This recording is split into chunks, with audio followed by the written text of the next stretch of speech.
1998, Telluride, Colorado. Francys Arsentiev stood beneath the clear spring sky, hugging her young son one last time before boarding a plane bound for Nepal. She wasn't famous. Not then. Just a soft-spoken American woman with a dream forged in quiet determination to become the first American woman to summit Mount Everest without supplemental oxygen.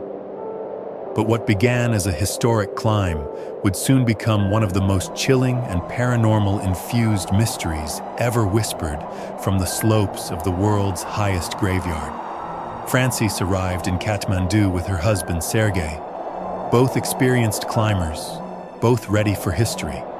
As they ascended Everest's icy steps in May, the mountain loomed with a stillness that seemed to watch them. Locals called the peak Chomolungma, goddess mother of the world. It was more than rock and ice. It was a living entity, ancient and unforgiving. Few Westerners understood that. Fewer respected it. They summited, but it came at a price.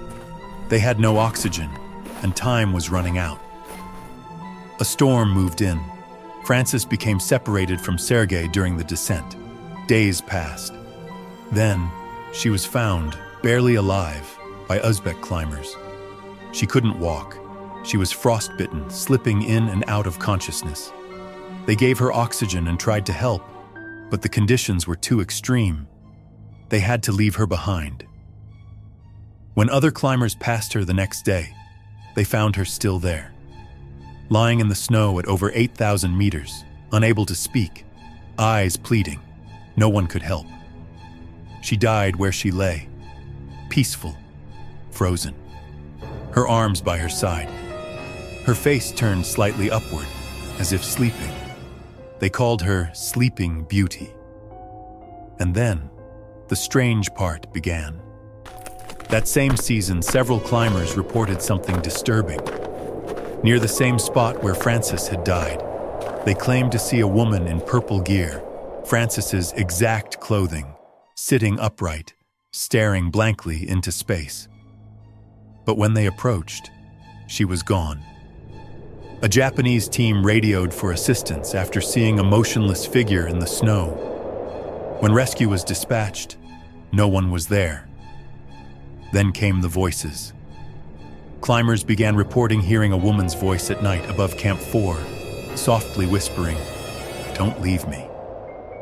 Some thought it was the wind. Others knew better.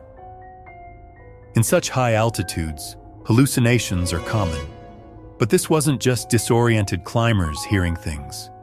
These were repeated accounts from different teams in different years, all describing the same voice, the same feeling of being watched, followed, of not being alone. One Sherpa, deeply spiritual, left an oxygen canister at her old resting place. That night, he dreamt of a woman in purple smiling at him, saying only, "Thank you." He refused to ever climb that road again. Over time, her body became a landmark, a reference point. Climbers passed her like a frozen statue, too familiar to be feared, until her image began showing up in their dreams. In 2007, a group of climbers led a mission called the Tao of Everest to respectfully move her body off the main trail. They covered her with stones and a flag. After that, some say the voices stopped, but others insist they only moved deeper into the mountain. Many believe Francys's soul became trapped, unable to descend like her body never could. But others say the haunting didn't begin with her. It began centuries before her final climb. That's the part most people never hear. Everest is not just a mountain. It is considered a spiritual gate, a place where souls pass into the next world. According to Tibetan lore, it is guarded by deities who protect its sacred ground. Those who climb it must do so with humility, or the mountain takes what it is owed. Locals speak of hungry ghosts trapped in the death zone, souls who perished without ritual, wandering restlessly in the cold. Francys wasn't just the victim of frostbite or exhaustion. Some believe her fate was sealed the moment she attempted the summit without oxygen, against warnings, against local belief. To some Sherpas, it wasn't just dangerous, it was an insult to the goddess. And the mountain, they say, answered. The twist? Sergei, her husband, disappeared trying to rescue her. Days later, his body was found much lower on the mountain, but his ice axe, engraved with her name, was never recovered. Some say it still rests near her final spot. Others believe it vanished completely, as if taken.